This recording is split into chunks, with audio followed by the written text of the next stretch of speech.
মায়ের বুদ্ধিতে মেয়ের সংসার যেভাবে বাঁচলো দেখেন, শিক্ষামূলক একটা ভিডিও।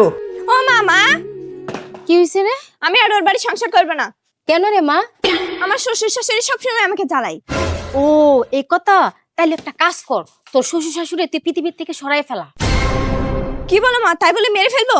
আরে শোন, ওরা যদি থাকে না তাহলে তুই সুখী শান্তিতে সংসার করতে পারবি না। তার চেয়ে ভালো হয় তুই ওদেরকে মাইরালা। কিন্তু মা, তাহলে তো পুলিশ কেস হয়ে যাবে। কোনো পুলিশ কেস হবে না, তুই দাঁড়া, আমি আসতেছি।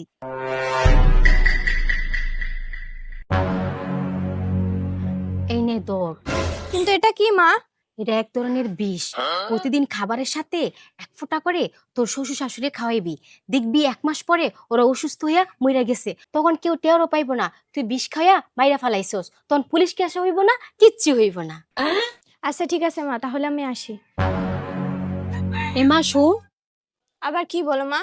যতদিন তুই ওষুধটা খাওয়াইবি ততদিন তুই তোর শ্বশুর শাশুড়ির সাথে ভালো ব্যবহার করবি। কারণ কি জানোস, ওরা যেন তোকে সন্দেহ না করে। আচ্ছা ঠিক আছে, তাহলে আমি আসি। যা। হ্যালো মা, আমি আর তোমাদের বাড়িতে কোনোদিনও যাব না। তোর আবার কি হইল রে মা? জানো মা, এখন আমার শ্বশুর বাড়ির লোকজন অনেক ভালো হয়ে গেছে, আমাকে তাদের নিজের মেয়ের মতোই ভালোবাসে। তুমি যেদিন থেকে ওই বিষটা আমাকে দিয়েছিলে সেদিন থেকে আমি ওদের সাথে অনেক ভালো ব্যবহার করি, একেবারে নিজের মা বাবার মতো।